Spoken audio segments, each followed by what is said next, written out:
Alright, let's start. तो okay, सभी लोग तो सबसे पहले प्रणाम प्रणाम, सभी लोगों का स्वागत है। और आई होप जो आप लोग सब लोग यहाँ आए हो।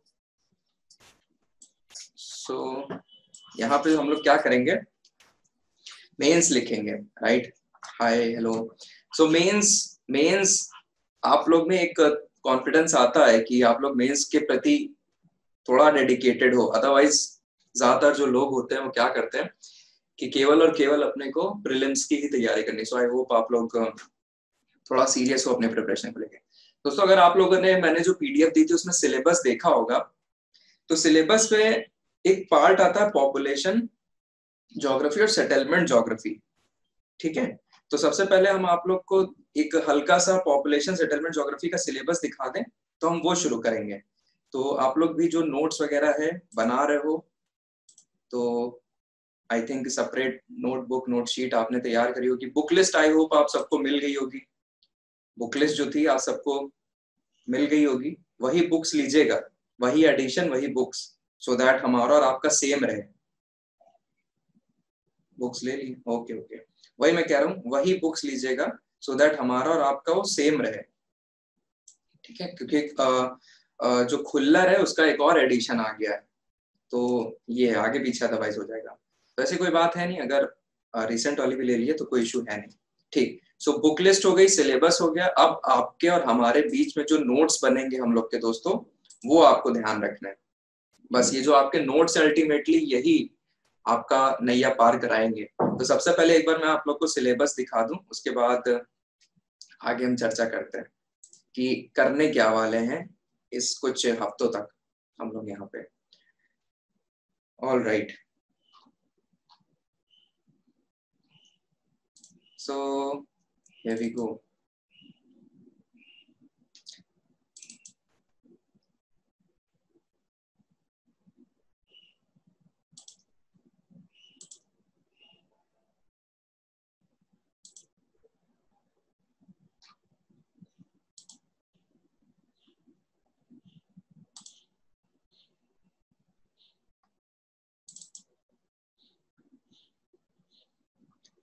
Okay, I think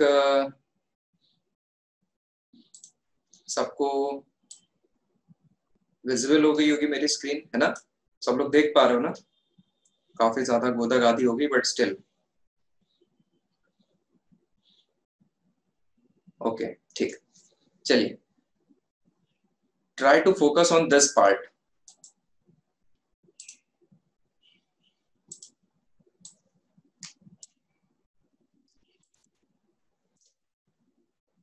सी, सब लोग यहाँ पे देखिए, growth paper one, this is paper one, okay, paper one. Growth and distribution of population, migration, demographic transition, population problem. सब लोग दिमाग में बैठाइए, हम लोग करेंगे क्या, ठीक है। एक प्रॉपर पता होना चाहिए कि हो क्या रहा है यहाँ पे, हम लोग करेंगे क्या। So growth and distribution of population, migration, demographic transition, population problem. Next,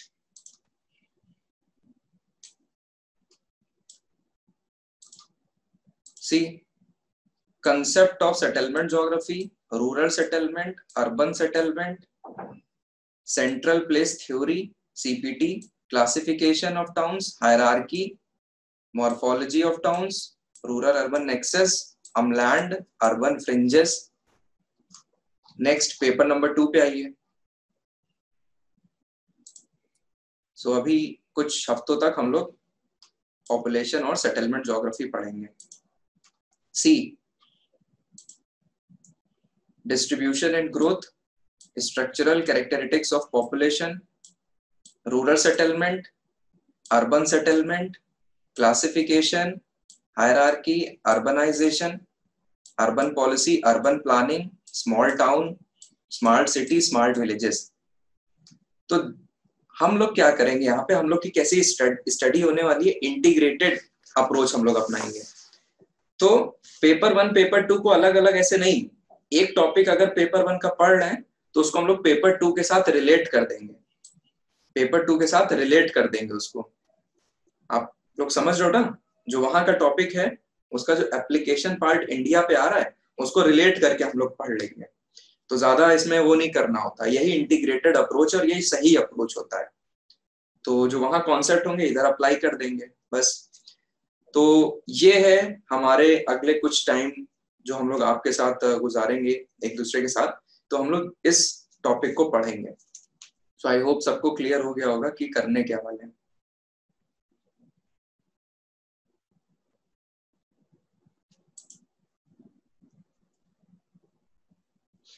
ठीक है। सो ऑलराइट, सब लोग ने अपनी आई थिंक नोटबुक वगैरह निकाल ली होगी। अब हम जा रहे हैं यहाँ पे आपको पढ़ाने। सर टॉपिक्स रिपीट होते हैं तो कंटेंट सेम रख सकते हैं? बिल्कुल अनुज, बिल्कुल बिल्कुल बिल्कुल बेझिझक। वो जब हम लोग थोड़े क्वेश्चंस करेंगे ना तो आपको समझ में आ जाएगा, ठीक है, उसमें कोई इशू नहीं होगा। जब क्वेश्चंस करेंगे हम लोग तो प्रॉपरली समझ में आ जाएगा। स्टार्ट किया जाए, सब लोग ऑल गुड? सो आज से ज्योग्राफी ऑप्शनल का आपका शुभारंभ हो रहा है एंड आई थिंक ये जो सफर हम लोग का रहेगा बहुत अच्छा रहेगा, औसम रहेगा। किसी को कभी भी कोई डाउट हो आप हमें व्हाट्सएप कर देना, नंबर सबके पास है। मेल, आप लोगों को वीडियो का मेल आता रहेगा आपके मेल पे, उसके बाद हम किसी और पे स्विच कर जाएंगे तो आपको वहां पे उसका लिंक मिलता जाएगा। अभी आपको मैं मेल देता रहूंगा 10 बजे के पहले रिकॉर्डिंग्स का। चलिए ठीक है, ओके, बहुत बढ़िया।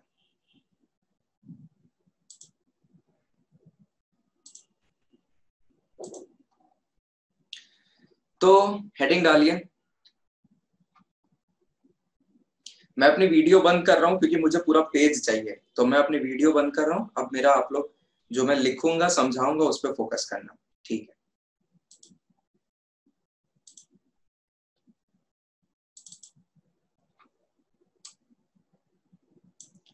ऑल राइट, आई होप आपको ये मेरा व्हाइट बोर्ड दिख गया होगा।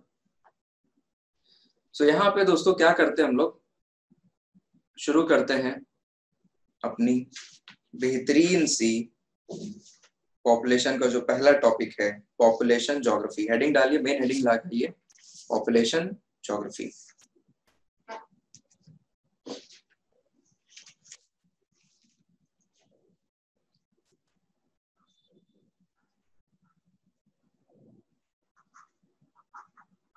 Population geography. जो ना लिख रहा हो वो मेरे को बता दो, बट लिखना सबको है। और कोशिश करिएगा मोबाइल पे ना देखिएगा लेक्चर, कोशिश करिएगा मोबाइल पे लेक्चर मत देखिएगा, लैपटॉप पे ही देखिएगा, ठीक है? मोबाइल पे कोई तुक बनता नहीं है। सो पॉपुलेशन ज्योग्राफी, पॉपुलेशन ज्योग्राफी।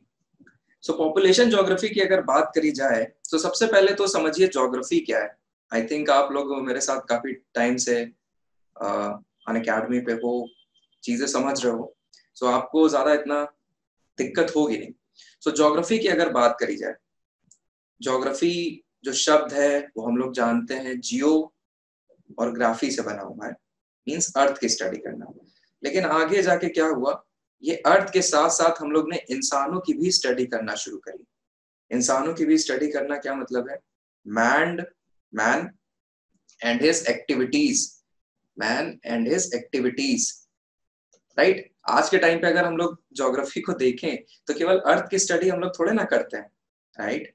हम लोग अर्थ की स्टडी थोड़े ना करते रहते हैं। हम लोग क्या करते हैं, इंसान की भी स्टडी करते हैं। क्योंकि खुद देखो, जो हम लोग पॉपुलेशन ज्योग्राफी पढ़ रहे हैं, जो पॉपुलेशन ज्योग्राफी हम लोग पढ़ रहे हैं वो इंसान और इंसानों की एक्टिविटीज का ही प्रमाण है। वो कैसे अपना लैंडस्केप चेंज करता है, कैसे कहीं पे सिटीज बना रहा है, कैसे कहीं पे इंडस्ट्रीज लगा रहा है, कैसे कहीं पे हॉस्पिटल है, कहीं स्कूल्स हैं, राइट? तो अपने लैंडस्केप को मॉडिफाई कर रहा है। तो हम लोग ये क्या है, मैन एंड हिज एक्टिविटीज, वो भी अब इसमें इंक्लूड हो गई है हमारी ज्योग्राफी में। सो ये ज्योग्राफी के जो पितामह वो बोले जाते हैं Eratosthenes, Eratosthenes father of geography, father of geography बोले जाते हैं। इन्होंने बोला था study of earth as home of man, study of earth as home of man. जैसे हम लोग क्या है, हम लोग अपने घरों में रहते हैं, हम लोग अपने घरों में रहते हैं और हमें अपने घर का एक एक कोना पता होता है कि कहाँ पे क्या है, कहाँ पे किचन है, ठीक है, कहाँ पे वॉशरूम है, कहाँ पे हमारा सोने का पूरा इंतजाम है, कहाँ बेड है, so on and so fourth. तो बिल्कुल ऐसे ही जो ज्योग्राफी होती है वो इंसानों का जो घर है अर्थ, उसके बारे में बताती है डिटेल में, right. So study of earth as home of man, ये एराटोस्थेनेस का कहना था। He was Greek, he was a Greek, ठीक। सो ये एक जनरल बात हो गई। सो अब यहाँ पे मैं थोड़ा आप लोगों को और गौर कराऊंगा कि earth as a home of man, earth as a home of man, तो यहाँ पे इंसान क्या क्या करता है। सो यहाँ पे अगर देखें earth as a home, earth as a home, तो यहाँ होम जो है, यहाँ दो चीजें हैं। क्या? एक तो नेचर है, नेचर है, नेचर, और इंसान की कुछ एक्टिविटीज होती हैं, इंसानों की कुछ एक्टिविटीज होती हैं, इंसानों की एक्टिविटीज होती है। सो अगर नेचर की बात करी जाए तो नेचर क्या है? Water, water. इस घर में नेचर की क्या क्या चीजें हैं? वाटर है, एयर है, लाइफ है, ये सारी की सारी चीजें नेचुरल है हमारे होम में। वही इंसानों की एक्टिविटीज की अगर बात करी जाए तो इंसानों की एक्टिविटीज का क्या मतलब है? इंसानों की एक्टिविटीज का ये मतलब है कि इंसान क्या क्या कर रहा है। फॉर एग्जाम्पल एग्रीकल्चर कर रहा है, तो इंसान की एक्टिविटी है। ट्रेड एंड कॉमर्स कर रहा है, ये इंसान की एक्टिविटी है। ट्रेड एंड कॉमर्स कर रहा है, ये इंसान की एक्टिविटी है। इंसानों ने अलग अलग सोसाइटीज बना रखी है, अलग अलग सोसाइटीज बना रखी है। इंसानों ने पॉलिटिकल पार्टीज बना रखी हैं, पॉलिटिकल रिलेशंस एस्टेब्लिश कर रखे हैं, कंट्री बना रखी है, स्टेट है, डिस्ट्रिक्ट है, पंचायती राज इंस्टीट्यूशंस हैं। फिर इंसान ने इंडस्ट्रीज एस्टेब्लिश कर रखी है इस घर में। तो बाय एंड लार्ज आपको समझ में आ गया अर्थ एज अ होम का मतलब क्या है, अर्थ एज अ होम का मतलब क्या है। ये सबने लिख लिया? डी लिख के मुझे बता देना।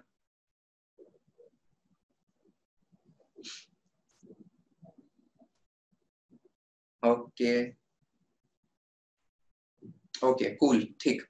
सो यहाँ पे आप लोगों को एक जो जनरल कंटेक्स्ट है वो आई थिंक समझ में आ गया।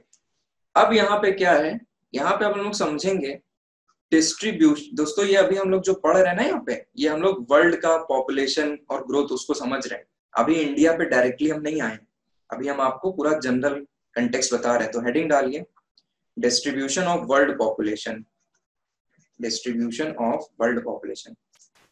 अच्छा, हमारी जो तैयारी, हमारी जो प्रिपरेशन चलेगी आप लोगों के साथ कैसे, मैं यहाँ पे क्लास नोट्स दूंगा, फिर आप लोगों को मैं कुछ पन्ने पढ़ने को दूंगा। मे बी वो एक दो पैराग्राफ हो सकते हैं, मे बी वो एक दो पेजेस हो सकते हैं कोई एक स्पेसिफिक बुक के, फॉर योर रेफरेंस। सो इसी नोट्स में आप लोग उसको एड ऑन कर लेना, ठीक है। और अपने नोट्स को कैसे बनाओगे आप लोग? जो प्रॉपर नोट मेकिंग आपकी होगी A4 शीट पे होनी चाहिए, अगर पॉसिबल हो उसका रजिस्टर बनाइएगा और साइड में मार्जिन मारिएगा, सो दैट एक्स्ट्रा कुछ एड ऑन करना हो तो यहाँ पे किया जा सके। बिल्कुल भी कंजूसियत इस मसले पे ना रखिएगा, पन्ना भरना है पन्ना भरना है, नहीं, प्रॉपर स्पेस रखिएगा सो दैट फर्दर मॉडिफिकेशंस किया जा सके। और ग्रास्प करने की कोशिश करिएगा कीवर्ड्स, कीवर्ड्स, डेफिनेशन, ठीक है। जो बुलेट पॉइंट में मैं लिखूं, जो फ्लो चार्ट बनाऊं, डायग्राम बनाऊं, मैप बनाऊं, वो सब पे ज्यादा ध्यान दीजिएगा, ठीक है। चलिए, so distribution of world population, अब ये बात करते हैं। दोस्तों आज के टाइम पे अगर बात करी जाए, वर्ल्ड की population is around around 7.8 billion, it is around 7.8 billion. और ये जो पॉपुलेशन है, जो वर्ल्ड की पॉपुलेशन है, पॉपुलेशन है, it is non uniform, non uniform. Non uniform का क्या मतलब है कि प्रॉपरली स्पेस्ड नहीं है, कहीं पे बहुत ज्यादा है, कहीं पे स्पार्स है, कहीं पे बिल्कुल नहीं है, राइट। अगर वर्ल्ड मैप में भी आप लोग देखो तो जो पॉपुलेशन है, वर्ल्ड का पॉपुलेशन का डिस्ट्रीब्यूशन है, it is non uniform. Non uniform है मतलब हर जगह एक जैसा नहीं है, कहीं पे बहुत ज्यादा, कहीं पे कम है। तो अब ये रीजन क्या है? ये जो नॉन यूनिफॉर्मिटी, जो अनइक्वल डिस्ट्रीब्यूशन है, अनइक्वल डिस्ट्रीब्यूशन है, इसके रीजंस क्या है, अब ये हम लोग समझते हैं। ये पूछता है, ये आपका सिलेबस का पार्ट है, जो भी हम लोग पढ़ रहे हैं सब सिलेबस का पार्ट है। ये रीजन क्या है नॉन यूनिफॉर्मिटी के पॉपुलेशन के, तो दोस्तों ये आपको समझना चाहिए कि नेचुरल हो सकता है, नेचुरल नेचुरल, या it can be human factor, it can be human factor, right. So natural और ह्यूमन फैक्टर कैसे डिसाइड कर सकते हैं भाई, बहुत आसान है, खुद सोचो। नेचुरल पे पहले सब लोग ध्यान दीजिए, बहुत आसान है। कैसे कि अगर सबने लिख लिया ना, इतना सबने लिख लिया ना, ठीक है, ओके ठीक। हम लोग अगर खुद सोचें कि क्या कारण हो सकते हैं, कारण ये हो सकता है कि भाई वहां पे जो क्लाइमेट है अच्छा ना हो, बहुत हार्श हो, बहुत हार्श हो, बहुत ज्यादा मान लो वहां पे ठंडी पड़ती हो, राइट, या फिर डेजर्ट एरिया हो, तो वहां पे लोग कम रहना पसंद करेंगे। It is obvious, quite obvious कि वहां पे लोग कम रहना पसंद करेंगे। सो अगर नेचुरल फैक्टर में हम लोग देखें तो इसमें क्या आता है, क्लाइमेट। क्लाइमेट क्लाइमेट में क्या मैंने बोला, जैसे मान लीजिए कि डिजर्ट है, पोलार रीजन है, पोलार रीजन है। इसके बाद मान लो कि साइक्लोन वगैरह बहुत आते हैं, कोई डिजास्टर बहुत होता रहता है, ठीक है, डिजास्टर कोई भी तरीके का डिजास्टर। सो ये नेचुरल फैक्टर में वहां रहना लोग कम पसंद करेंगे। और वहीं अगर बहुत प्लेजेंट क्लाइमेट है, बहुत प्लेजेंट क्लाइमेट है, या फिर खेती बहुत अच्छी होती है, जैसे अगर मैं सेकंड पॉइंट आपको बताऊं, टेरेन। टेरेन टेरेन मतलब कि आपका माउंटेन पे लोग कम रहना पसंद करेंगे, माउंटेन पे, ठीक है, माउंटेन पे रहना लोग कम पसंद करेंगे। फिर अगर यही बात करी जाए प्लेन एरिया की, तो प्लेन एरिया पे लोग बहुत रहेंगे, तो माउंटेन एरिया पे इतना कम रहेंगे, प्लेन एरिया पे। साइक्लोन के next disaster, Anuj, disaster, this is disaster, okay ठीक है। सो मैंने क्या बताया, टेरेन में, माउंटेन में लोग कम रहना पसंद करेंगे, प्लेन एरिया में ज्यादा रहना पसंद करेंगे। क्यों? प्लेन एरिया में भाई जाहिर सी बात है आप एग्रीकल्चर कर सकते हो, आप रोड नेटवर्क बिछा सकते हो, कम्युनिकेशन अच्छा हो सकता है, ठीक है, रेलवे लाइन बिछा सकते हो, मूवमेंट अच्छा हो सकता है। इसके बाद अगर बात करी जाए ये टेरेन में, सो टेरेन में और ये क्लाइमेट हो गया, टेरेन हो गया, और है एक availability of resources, availability of resources. तो ये अवेलेबिलिटी ऑफ रिसोर्सेस का क्या मतलब है, इसका ये मतलब है कि भैया पानी है कि नहीं आसपास, वाटर की अवेलेबिलिटी है कि नहीं, सॉइल कैसी है, सॉइल अच्छी है कि नहीं, ये सब रिसोर्सेज है। रिसोर्सेज का मेरा ये मतलब मत समझिएगा कि मैं मिनरल रिसोर्सेज की बात कर रहा हूँ, उसकी नहीं, जो स्टार्टिंग जीने के लिए जो प्रॉपर जो रिसोर्सेस चाहिए, वाटर, सॉइल, ये सब, ठीक है। सो वाटर मतलब आप सोच सकते हो कि रिवर के पास ज्यादा सेटलमेंट होंगे, लोग ज्यादा रहना पसंद करेंगे, वहां पे पॉपुलेशन भी ज्यादा होगी, राइट। तो ये पूरा बात हो गई आपके नेचुरल फैक्टर्स की, नेचुरल रीजंस की, क्यों जो पॉपुलेशन है वो क्यों वहां पे कई जगह ज्यादा है, कई जगह पे कम है, मतलब कि क्यों अनइक्वल डिस्ट्रीब्यूशन होता है पॉपुलेशन का। सबने लिख लिया इतना ह्यूमन फैक्टर, अब हम समझाएं, ठीक, ओके, प्रतीक डन, ह्यूमन फैक्टर अब समझते हैं, ह्यूमन फैक्टर्स। तो दोस्तों ये ह्यूमन फैक्टर्स कैसे रिस्पॉन्सिबल हो सकते हैं पॉपुलेशन के लिए, कैसे ये इन्फ्लुएंस कर सकते हैं। तो सबसे पहला जो आपको समझना है वो है हिस्टोरिकल रीजन। हिस्टोरिकल रीजन, क्यों पॉपुलेशन कहीं पे ज्यादा है, उसके हिस्टोरिकल रीजंस ये क्या है सर। हिस्टोरिकल रीजन का ये मतलब है दोस्तों कि वहां पे जो पर्टिकुलर जगह पे लोग रह रहे हैं, जो हैबिटेशन है, बहुत ध्यान से सुनिएगा, वहां पे जो पर्टिकुलर जगह पे हैबिटेशन है वो कितने ड्यूरेशन से रह रही है, मतलब क्या है, length and duration, length and duration of habitation. For example, for example जैसे हम लोग जानते हैं ना कि वर्ल्ड में काफी अलग अलग सिविलाइजेशन हुई। अपने भारत में ही इंडस वैली सिविलाइजेशन थी, इंडस वैली सिविलाइजेशन अपने भारत में ही इंडस वैली सिविलाइजेशन थी इंडिया में। तो तब से यहाँ पे उस एरिया में लोग रह रहे हैं, फिर बढ़ते गए बढ़ते गए बढ़ते गए। सो ये हिस्टोरिकल रीजन आता है कि कब से, लेंथ एंड ड्यूरेशन, कब से कब तक वहां पे लोग रह रहे हैं, उसकी हिस्टोरिकल रीजन। जैसे Indus valley civilization, Mesopotamian civilization, Greek, Roman, कुछ भी आप ऐड कर सकते हो। इसके बाद अगर बात करी जाए दूसरा कारण क्या है, कहाँ पे लोग, ये जो अनइक्वल डिस्ट्रीब्यूशन है, उसका दोस्तों कारण हो सकता है कि माइग्रेशन। ये सब हम लोग ह्यूमन फैक्टर पढ़ रहे हैं, ध्यान रखिए, ह्यूमन फैक्टर, माइग्रेशन। अब ये माइग्रेशन कैसे हो सकता है, आप लोग को खुद समझ में आना चाहिए। आज के टाइम पे भी अगर देखें, सो जो ज्यादा इकोनॉमिक पावरफुल सेंटर्स हैं वो अट्रैक्ट करते हैं, ठीक है, इसीलिए रूरल टू अर्बन माइग्रेशन हमें देखने को मिलता है। तो जाहिर सी बात है, urban areas will be more populated, urban areas will be more populated, migration is responsible na, so urban areas will be more populated, right? So India में अगर बात करी जाए, आप लोग को खुद पता होना चाहिए, दिल्ली, मुंबई एक्सेट्रा, ये सारे के सारे जो सेंटर्स हैं, स्टेट हैं, यहाँ पे पॉपुलेशन ज्यादा है। क्यों? माइग्रेशन के कारण, ठीक है। इसके बाद तीसरा कारण क्या है पॉपुलेशन कम ज्यादा होने का? कॉन्फ्लिक्ट्स। दोस्तों कॉन्फ्लिक्ट्स आपको पता होना चाहिए, दुनिया में कई जगह पे कॉन्फ्लिक्ट होती है। इसके चलते जहां पे कॉन्फ्लिक्ट होती है वहां पे हमें श्रिंकिंग पॉपुलेशन देखने को मिलती है, वहां से लोग चले जाते हैं, श्रिंकिंग पॉपुलेशन देखने को मिलती है। For example Sudan, for example Sudan. Bharat में भी अगर बात करी जाए तो मॉइस्ट वाले जो एरिया है, नक्सल वाले एरिया, वहां पे देखिए लोग पलायन कर जाते हैं, ठीक है। सो कॉन्फ्लिक्ट्स भी जिम्मेदार है पॉपुलेशन कम ज्यादा होने का। इसके बाद अगर बात करी जाए तो चौथा बात है social conditions. Social conditions, social condition, social condition का क्या मतलब है, ये कैसे पॉपुलेशन के डिस्ट्रीब्यूशन कराती है?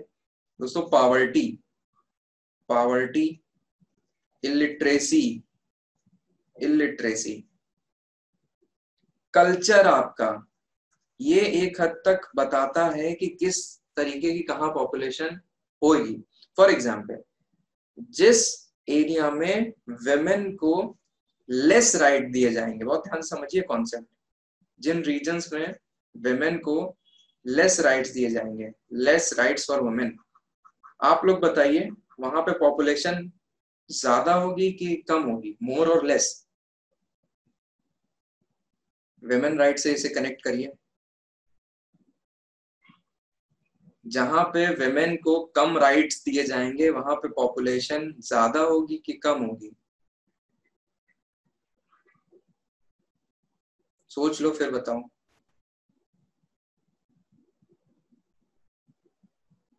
मोर, it will be more, exactly, it will be more, more population, क्योंकि रिप्रोडक्टिव राइट्स में इनसे पूछा नहीं जाएगा।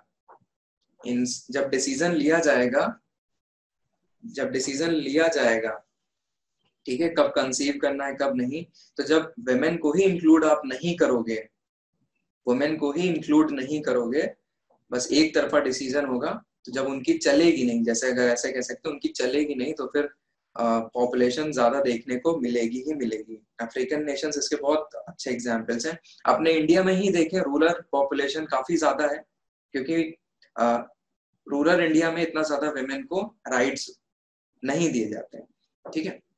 तो ये चीज समझनी होगी। अनुज समझ में आ गया? ठीक है, वेमेन राइट वाला कैसे कनेक्ट किया इससे। इसके बाद सोशल कंडीशन में बात करी जाए पैट्रियार्की की। पैट्रियार्की पुरुष प्रधान समाज है, जहां पे भी, मैं केवल इंडिया की नहीं बात कर रहा हूँ, पूरे वर्ल्ड की बात कर रहा हूँ, जहां पे भी पैट्रियार्की होगी, जहां पे पुअर लिविंग कंडीशन होगी, जहां पे पुअर लिविंग कंडीशन होगी, तो आई थिंक आप लोग यहाँ पे समझ गए हो कि क्या होने वाली है, मोर पॉपुलेशन, मोर पॉपुलेशन। ठीक, फिर एक लास्ट पॉइंट फिफ्थ इसी में लिख लीजिए, गवर्नमेंट पॉलिसीज। इसी में फिफ्थ गवर्नमेंट पॉलिसीज। इसमें तो आप लोग खुद ही समझते होंगे। गवर्नमेंट पॉलिसीज की अगर बात करी जाए, फॉर एग्जांपल चाइना का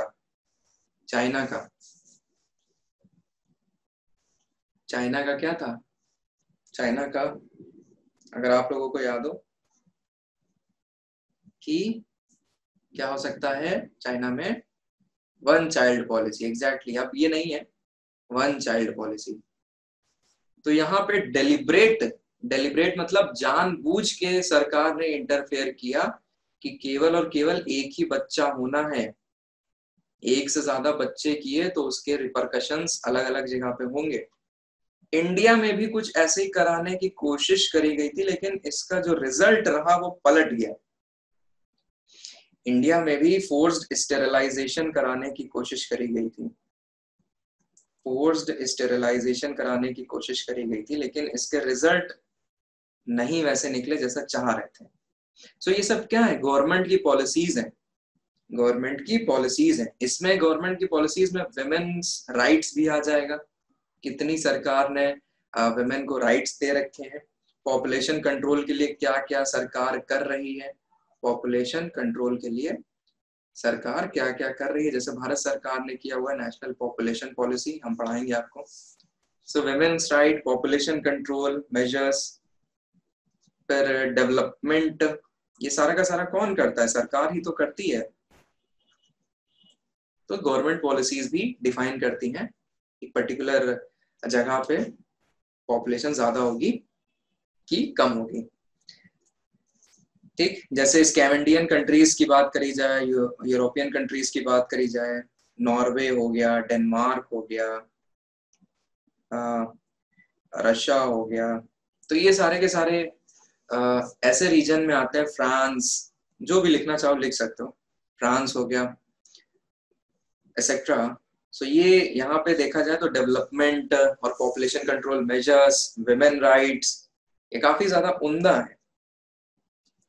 तो ये आपकी बात हो गई, आपके फैक्टर हो गए, नेचुरल फैक्टर, ह्यूमन फैक्टर, उसके अंदर सब बता दिया।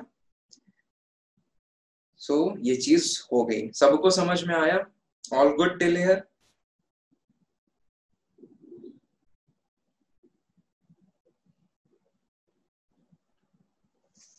बहुत बढ़िया, चलिए ठीक है। सो अब यहाँ पे मैं कुछ पॉइंट्स लिखा रहा हूँ, आप लोग उसको अपने उसमें लिख दो। मैं यहाँ पे कुछ पॉइंट्स लिखा रहा हूँ, जल्दी जल्दी लिखिएगा।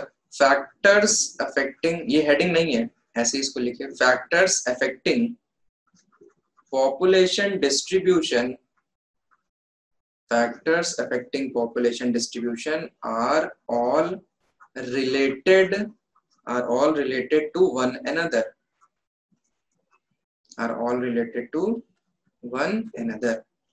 इसके बाद physical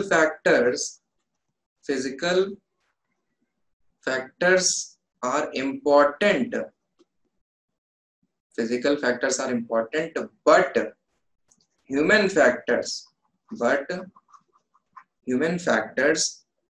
are more immediate and decisive। ये बहुत इंपॉर्टेंट है, अब इसको समझाते हैं। Physical factors have been overcome, and human factors are dynamic मतलब they keep on changing का यहाँ मतलब है technological wise, R&D wise, research and development. Factors affecting population distribution are all related to one another. Physical factors are important, but human factors are more immediate and decisive. Physical factors have been overcome and human factors are dynamic. तो इसका क्या मतलब है? इसका एक last में जो मतलब निकल के आ रहा है वो ये है कि लिखिए though there may be difficulties, though there may be difficulties मतलब challenges, but there are no places in the world, no places in the world which is uninhabited.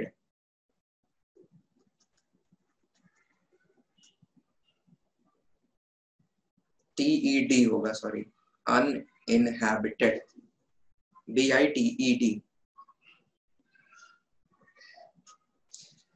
सो ये क्या यहाँ पे हमने लिखा है, यहाँ पे हमने लिखा है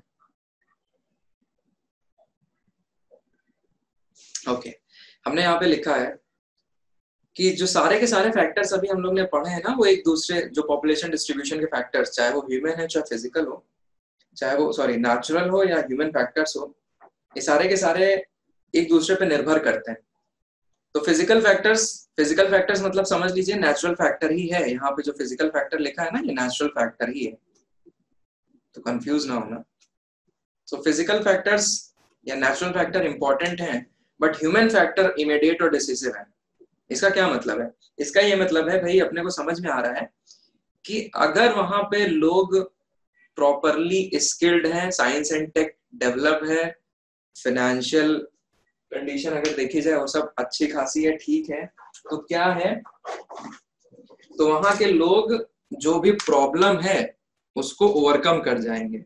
जैसे कि कई स्कैंडिनेवियन कंट्रीज में अगर देखा जाए तो वहां पे वो लोग तो हर समय बर्फ से घिरे रहते हैं, राइट, ग्लेशियर है वहां पे, हिली रीजन है, बट स्टिल वहां पे लोग रह रहे हैं, एडवांस है सब, ठीक है।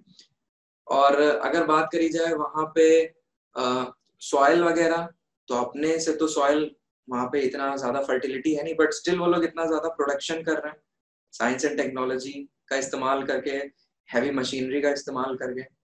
तो ह्यूमन फैक्टर ज्यादा इंपॉर्टेंट हो जाता है, वहाँ की गवर्नमेंट है, वहाँ का जो प्राइवेट सेक्टर है, वो सब एक दूसरे के साथ सामंजस्य बैठा के कर रहा है। वहाँ सोशल कंडीशन है, एडुकेशन लेवल अच्छा है, स्किल है, वहाँ वेमेन को राइट्स दिए गए हैं, लिविंग कंडीशन अच्छी है, राइट।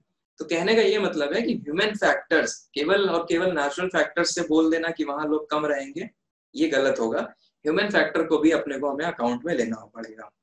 और ये देखिए यहाँ पे लिखा है तीसरा point, physical factors have been overcome, इसे ओवरकम किया जा चुका है, ओवरकम किया जाए। इंसान इतना ज्यादा साइंस एंड टेक डेवलप हो चुका है, आज दूसरे ग्रह पे, आप लोग को पता होना चाहिए, मून पे नासा, ये जो मोबाइल कंपनी है नोकिया, इसके साथ मिलके मून पे टावर लगाने जा रहे हैं, कम्युनिकेशन टावर एस्टैब्लिश करने जा रहे हैं मून पे। नासा नोकिया के साथ मिलके कम्युनिकेशन टावर एस्टैब्लिश करने जा रहा है। तो जब वहां पे अगर ऐसा कुछ करने की सोच रहे हैं, तो इंडिया में तो जहां पे वो रह रहे हैं वहां पे तो चीजें निकाल ही सकते हैं कैसे सॉल्व करना है। और ह्यूमन फैक्टर्स आर डायनेमिक, मैंने इसको आप लोग को बताया in terms of technology, R&D, ये सब आप मेंशन करोगे यहाँ पे। So though there may be difficulties, challenges, but there are no places in the world which is uninhabited. तो अभी भी कोई ऐसा और रीजन रहा नहीं है जहाँ पे इंसान ना रह सके, तो सब कुछ उसके लिए पॉसिबल है। So ये जो अभी हम लोग ने टॉपिक पढ़ा, क्या आप लोगों को सबको समझ में आ गया चौड़े से? Distribution of world population, all good?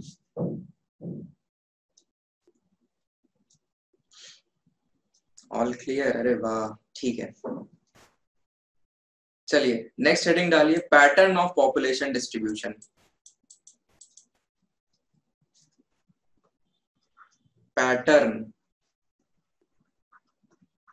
Pattern of population distribution. कुछ ना समझ में आए तो पूछ लेना, मतलब क्या लिखा है, अगर कुछ स्पेलिंग ना समझ में आए। सो पैटर्न ऑफ पॉपुलेशन डिस्ट्रीब्यूशन। सो इसको हम लोग कैसे पढ़ेंगे ना, इसको हम लोग क्या करेंगे, इसको दो तरीके से पढ़ेंगे, सबसे पहले अभी जो हम लोग बात करेंगे वो डिग्री ऑफ कंसंट्रेशन की बात करेंगे। डिग्री ऑफ कंसंट्रेशन, कहाँ पे सबसे ज्यादा है लोग, कॉन्सेंट्रेशन वहां ज्यादा है, फिर उससे कम, फिर सबसे कम।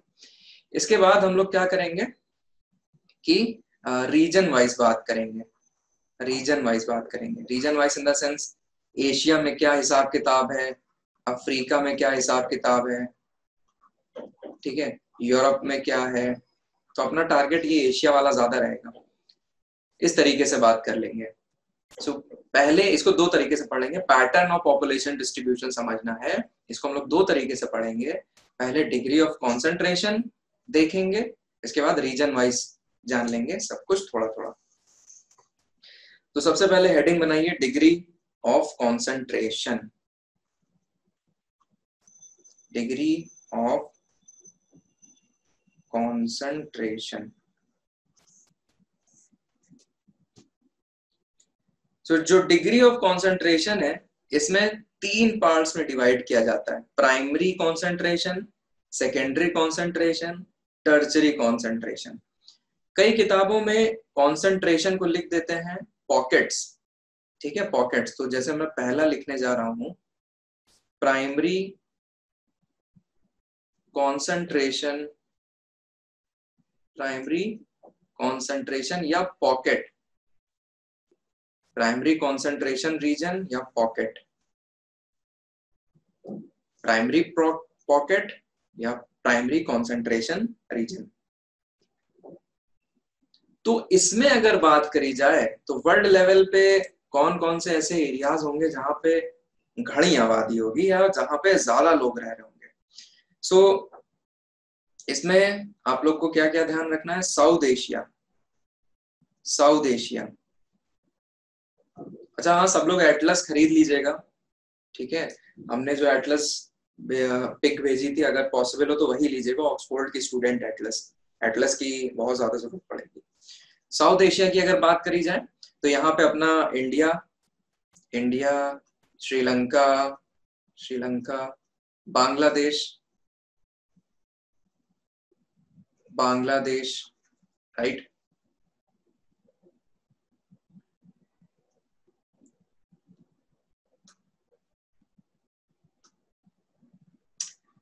हाय पढ़ना, पढ़ना मेरी आवाज आ रही है आपको? चैट में बता दीजिएगा if I'm audible. Okay okay, पढ़ना ठीक है। सो एक second, so where were we? Yes, okay okay okay okay, पढ़ना। सो प्राइमरी कॉन्सेंट्रेशन पॉकेट में साउथ एशिया आ गया, जो सबसे ये जो रीजन की अगर बात करी जाए, यहाँ पे पॉपुलेशन डेंसिटी, पॉपुलेशन जो है ज्यादा निवास करती है। तो साउथ एशिया मतलब इंडिया, श्रीलंका, बांग्लादेश, ये रीजन हो गया। इसके बाद ध्यान दीजिए कौन सा रीजन है आपका, east Asia, east Asia. East Asia में कौन कौन से आ जाएंगे, east Asia, China, Japan, China, Japan, Korea, China, Japan, Korea, ये आपके ईस्ट एशिया के पॉकेट्स हो गए। तो इन दोनों को ही मिला के आप लोगों को जान के बहुत ही शॉक लगेगा कि 30% वर्ल्ड की पॉपुलेशन यही रहती है। 30% वर्ल्ड की population, world population south Asia और ईस्ट एशिया में रहती है।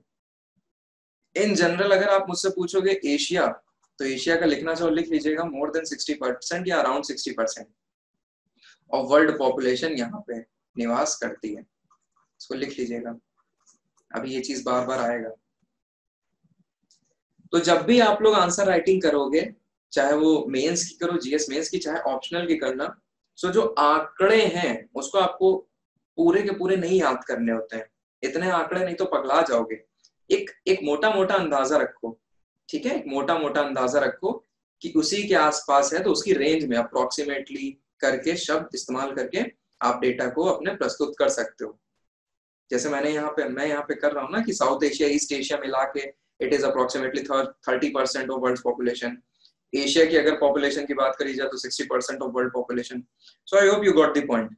इसके बाद अगर एशिया में एक तीसरा रीजन में आप लोगों को बताऊं, south east Asia, south east Asia. तो जो साउथ ईस्ट एशिया है, यहाँ पे अगर देखा जाए तो यहाँ पे कौन कौन सा है जहाँ पे ज्यादा पॉपुलेशन है? सिंगापुर, सिंगापुर, इसके बाद इंडोनेशिया, आपको खुद पता होना चाहिए इंडोनेशिया कितने ज्यादा पॉपुलेशन है यहाँ पे, थाईलैंड, थाईलैंड, इसके बाद फिलीपींस, राइट, फिलीपींस। तो ये हो गए साउथ ईस्ट रीजन के वो देश जहाँ पे पॉपुलेशन बहुत ज्यादा है। तो ये सब हम लोग किसमें पढ़ रहे हैं? प्राइमरी कॉन्सेंट्रेशन पॉकेट पढ़ रहे हैं जहाँ पे पॉपुलेशन बहुत ज्यादा है। इसके बाद सर क्या मतलब एशिया ही में है क्या? ऐसा नहीं है, ऐसा नहीं है। यहाँ पे आप देखिए जो चौथा मैं पॉइंट लिखने जा रहा हूँ, वेस्टर्न यूरोप। दोस्तों वेस्टर्न यूरोप में भी पॉपुलेशन प्राइमरी कॉन्सेंट्रेशन की ही बोली जाती है, मानी जाती है। Britain, Britain, Germany, France, Spain, Portugal, ये सब क्या है? ये सब वेस्टर्न यूरोप की कंट्रीज हैं। इटली, डेनमार्क, इटली, डेनमार्क, ठीक है। सो ये सारे के सारे वेस्टर्न यूरोप के एग्जाम्पल हो गए। इसके बाद अगर बात करी जाए यूएस का, दोस्तों नॉर्थ ईस्टर्न पार्ट आता है, north east of Europe, north east of Europe come under this primary concentration region. ये जो north sorry north east US, north east US. So ये जो नॉर्थ ईस्ट यूएस है, इसको मैं थोड़ा आपको बताता हूँ। ये जो रीजन है, ये अगर बात करी जाए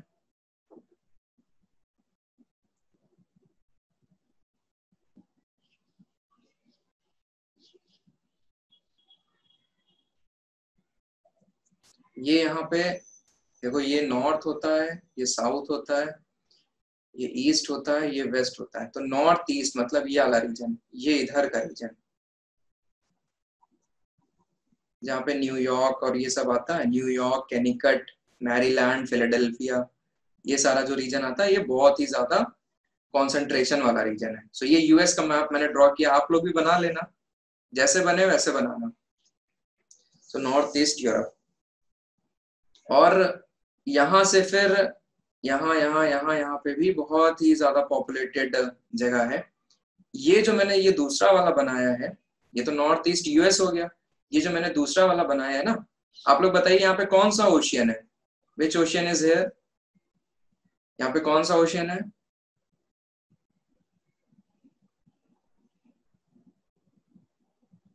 गुड, इसीलिए इसको बोलते हैं एटलांटिक सी बोल्ड, एटलांटिक सी बोल्ड, एटलांटिक सी बोल्ड बोला जाता है ये एरिया जो मैंने बताया बनाया है, एटलांटिक सी बोल्ड। सो यहाँ पे ये साथ ही इसमें प्लस करके ऐसे लिख लो, एटलांटिक सी बोल्ड, BOARD बोल्ड। एशिया का यहाँ नोट करके लिख लीजिएगा, अगर वहां नहीं लिखा है नोट करके लिख लीजिएगा। Asia around 60% of world population, 60% of world population लिख लीजिएगा।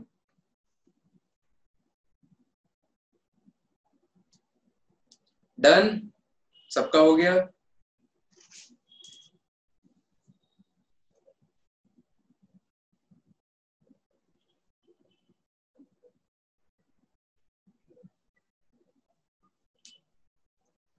ओके,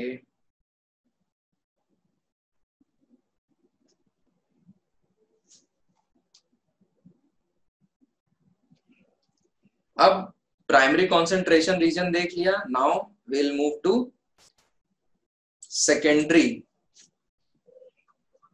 सेकेंडरी कंसंट्रेशन या पॉकेट, सेकेंडरी कंसंट्रेशन रीजन या सेकेंडरी पॉकेट।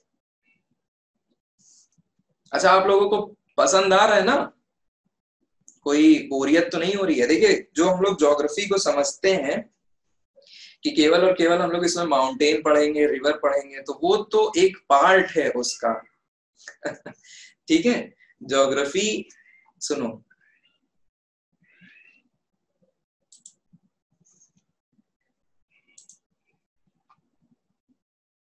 मेरी बात सुनो। हम लोग जो सोचते हैं कि ज्योग्राफी में केवल और माउंटेन वैलीज और प्लेन्स पढ़ेंगे, लेकिन ज्योग्राफी उससे ज्यादा है। जैसे अभी आप लोग देख रहे हो, अभी आप लोग और देखोगे। सो ज्योग्राफी बड़े कंटेक्स्ट में चीज है, राइट। ज्योग्राफी बड़े कंटेक्स्ट में है। तो केवल अपने को ये ना सोचेगा कि सर पढ़ा क्या रहे हैं। ओके ओके, ठीक है, चलो चलो लिखिए सेकेंडरी वाला।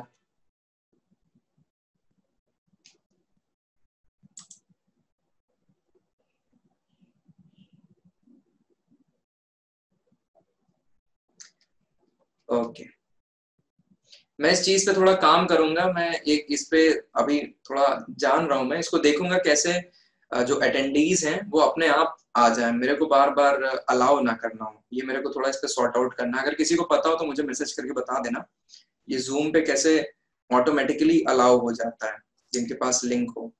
अभी ये मेरे को इसमें जानना है। चलिए ठीक है, ठीक है। सेकेंडरी कॉन्सेंट्रेशन रीजन, तो प्राइमरी कॉन्सेंट्रेशन रीजन से यहाँ पे क्या होगा कि कम होगा।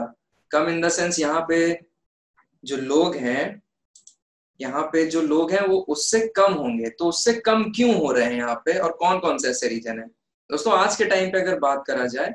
सो ये जो सेकेंडरी कॉन्सेंट्रेशन है ना, ये डेवलप होता है along rivers, along rivers, along rivers या along lakes, along water body, along water body आप ऐसे लिख सकते हो, अलोंग वाटर बॉडीज। ये वहां डेवलप होता है आज के टाइम पे। पहले के टाइम पे सिविलाइजेशन डेवलप हुई थी, उसको उससे ना रिलेट करना, वो पीरियड गया खत्म। अब यहाँ पे क्या, along rivers, lakes, water bodies, तो सेकेंडरी कॉन्सेंट्रेशन डेवलप होगा। फॉर एग्जाम्पल अगर मैं आप लोगों को बताऊं, जैसे नाइल रिवर है, नाइल रिवर, तो नाइल रिवर आप लोग को मैं बताऊं, जो इजिप्ट की पॉपुलेशन है ना, इजिप्ट की, भैया इजिप्ट डिजर्ट भी है, ध्यान रखिएगा। तो मात्र नाइल रिवर के ही अराउंड इजिप्ट में 90% पॉपुलेशन इजिप्ट की इसी के अलोंग रहती है। I hope you got the point. हमने क्या बताया, इजिप्ट में नाइल नदी के किनारे ही इजिप्ट की 90% पॉपुलेशन निवास करती है। ठीक, नेक्स्ट लेक्स के अराउंड जो बात हुई, तो रिवर वाला नाइल हो गया। लेक्स के अराउंड अगर आपको मैं बताऊं तो मैक्सिको सिटी जो है, मैक्सिको सिटी जो है ना, मैक्सिको सिटी, मैक्सिको की कैपिटल, तो वो मैक्सिको सिटी मैक्सिको का लेक है, उसके अराउंड डेवलप हुई है। तो it is developed around a lake, Mexico city, और वहीं पे ज्यादातर पूरी पॉपुलेशन कॉन्सेंट्रेट करती है।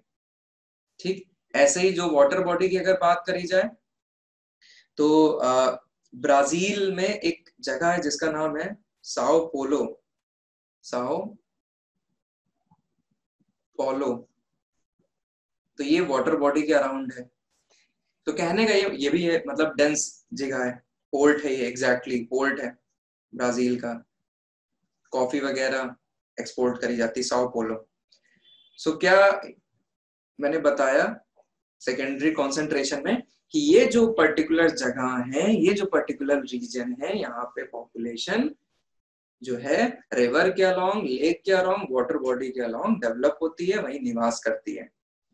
तो ये और उसमें डिफरेंस क्या है दोस्तों, डिफरेंस इतना है, they are more localized, they are more localized, ये लोकलाइज्ड है, ये लोकलाइज्ड ज्यादा है। अगर आप लोग उधर देखो प्राइमरी कंसंट्रेशन रीजन में, तो कितना ज्यादा बड़े बड़े वो रीजन है, कंट्री कंट्री पूरी हो रही है, राइट, कंट्री कंट्री पूरी हो रही है। यहाँ पे अगर हम लोग देख रहे हैं तो एक खास कोई एक पॉकेट है, कोई सेक्शन है, लोकल जगह है in comparison to primary region. तो ये है दोनों में डिफरेंस। सबने लिख लिया, ऑल गुड।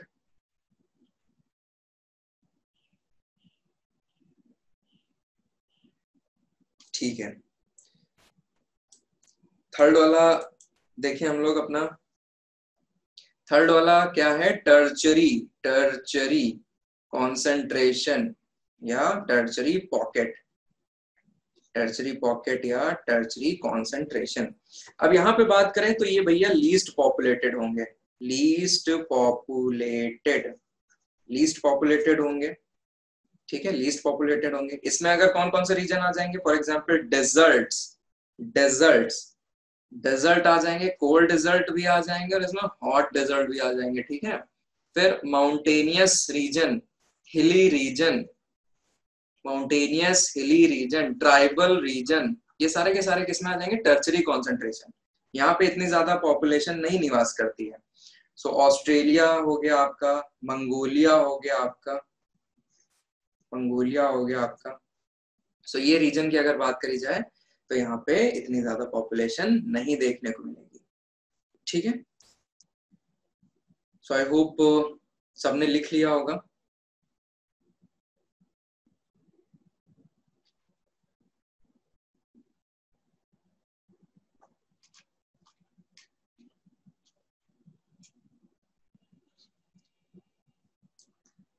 ओके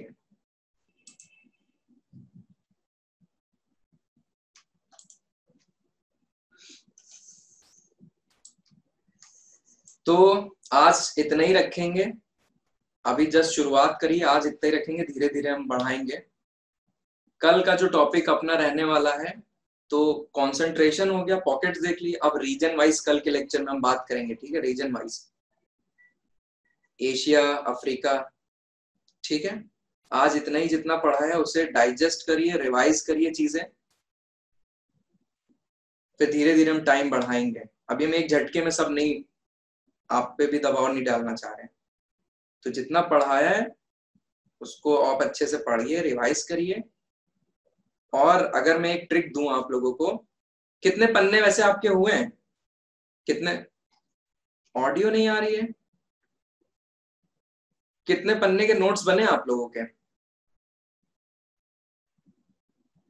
A4 का अगर आप बता पाओ। Okay 3, okay 5, okay. सो कोशिश करो ये 3 और 5 को, ये 3 और 5 को एक में करो, समझ रहे हो, क्योंकि आप लोगों ने कहानी भी लिखी होगी और भी चीजें लिखी होंगी। आप लोग समझिए क्या करना है आपको, ये जो आपके जितने भी पन्ने हुए हैं इसको बैठ के एक उसमें कन्वर्ट करना है। अगर आपको नहीं समझ में आ रहा है तो हम अपनी तरफ से एक बनाएंगे, वो आपको दिखाएंगे, ठीक है। हम एक पोस्ट करेंगे, आप लोगों को मैसेज कर देंगे, हम एक शीट बनाएंगे जो मेरा आज का लेक्चर रहा है, तो वैसे आपके हर लेक्चर के शॉर्ट नोट्स बनने हैं। ओके ओके ओके, कोई बात नहीं, मैं कह रहा हूँ कि आप एक जो शीट होगी, एक एक A4 शीट का जो एक पन्ना होगा, पन्ना होगा, तो पूरा लेक्चर उसी पे करिएगा, उस पन्ने को मोड़ के, उस पन्ने को फोल्ड करके, समझ रहे हो ना आप लोग। जैसे ये है पन्ना, ये है, इसको यूं मोड़ दोगे, बीच से मोड़ दोगे तो एक मार्जिन आ गई, तो अब ये मार्जिन को आप इधर भी यूज करोगे, इधर भी यूज करोगे, समझ गए ना, ठीक है। देखिए अगर आप लोग देख पाओ, ये देखिए मैंने ऐसे कुछ किया हुआ है, यू गॉट द पॉइंट ना। हाँ पढ़ना, मैं रिकॉर्डिंग भेज दूंगा, 10 के पहले अपलोड कर दूंगा, ठीक है। यू गॉट द पॉइंट, करना क्या है, इसको बोलते हैं स्मार्ट स्टडी। क्योंकि अभी हम लोग जब पूरा ऑप्शनल कंप्लीट कर लेंगे, मे भी आपके 3-4 रजिस्टर भर जाएं, लास्ट टाइम पे फिर प्रॉब्लम होगी, तो keep revising, keep shortening the notes, ठीक है। आज के लिए आप लोग इतना करिएगा, तो चला जाए, ठीक है, ऑल गुड। सो इतना करिएगा आप लोग, चलिए ठीक है, thank you, bye bye bye.